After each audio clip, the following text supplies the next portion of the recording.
Assalamualaikum warahmatullahi wabarakatuh. Saya Raya Fajar Sufia, perwakilan kelompok 3 mata kuliah PKN. Saya di sini akan mempresentasikan tugas hasil kami. Di sini saya sebagai moderator kelompok 3 dan saya terlebih dahulu akan mempresentasikan tugas kami yang bertemakan nilai dan norma konstitusional Undang-Undang Negara Kesatuan Republik Indonesia 1945. Pengertian konstitusi. Konstitusi adalah seperangkat aturan atau hukuman yang berisi ketentuan tentang bagaimana pemerintah mengatur dan dijalankan dalam bahasa Prancis, konstitusi dikenal dengan konstituen, berarti membentuk pembentukan. Definisi konstitusi oleh para ahli, menurut Herman Heller, konstitusi mempunyai arti yang lebih luas daripada undang-undang dasar. Konstitusi tidak hanya bersifat yuridis, tetapi mengandung pengertian sosiologis dan politis. Oliver Cromwell mengatakan undang-undang dasar itu merupakan instrumen of government, yaitu bahwa undang-undang dibuat sebagai pegangan untuk pemerintahan. Fungsi konstitusi. Konstitusi berfungsi sebagai landasan konstitusionalisme adalah landasan berdasarkan konstitusi dalam arti luas maupun konstitusi dalam arti sempit, memberi suatu rangka dasar hukum bagi perubahan masyarakat yang dicita-citakan. Perlunya konstitusi dalam kehidupan berbangsa negara Indonesia. Karena tidak ada pembentukan awal suatu bangsa, maka setiap negara harus memiliki konstitusi. Negara dijalankan melalui konstitusi, akibatnya pembentukan ketatanegaraan menjadi penting dan strategis. Sumber histori, sosiologi, dan politik. Tujuan sejarah adalah untuk membuat kehidupan bangsa di masa depan lebih cerdas. Raja Louis XIV adalah seorang diktator dalam sejarah Perancis. Sebelum Louis XIV mengenakan guillotine, konstitusionalisme yang berarti membatasi kekuasaan raja.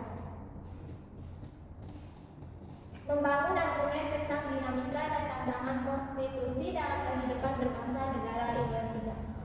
Karena Undang-Undang Dasar Negara Republik Indonesia tahun 1945 tidak cukup memuat landasan bagi kehidupan demokrasi, pemberdayaan rakyat, dan penghormatan terhadap hak asasi manusia.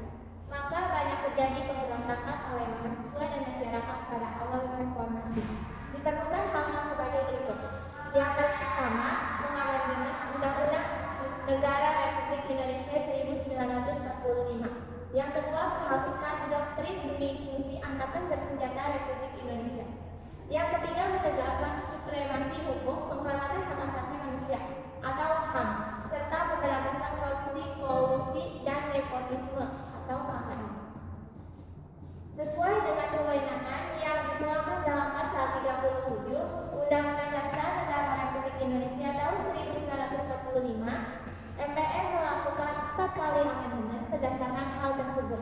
Yang pertama, perubahan pada Sidang Umum MPR tahun 1999.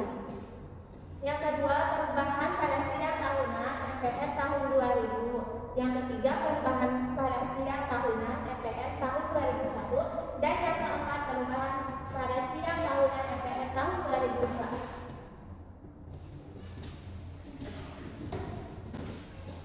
Dan di sini saya akan menjelaskan kesimpulan dari kelompok kami. Kesimpulannya, dari pembahasan mengenai nilai dan norma konstitusional Undang-Undang Dasar Negara Kesatuan Republik Indonesia, dapat saya tarik sebuah kesimpulan bahwa konstitusional memiliki arti yaitu suatu naskah yang di dalamnya memuat keseluruhan peraturan-peraturan yang mengatur dan mengikat dalam penyelenggaraan ketatanegaraan dalam suatu negara. Baik, saya akhiri presentasi kali ini. Kurang dan lebihnya mohon dimaafkan. Jika ada yang bertanya silakan tanyakan. Wassalamualaikum warahmatullahi wabarakatuh.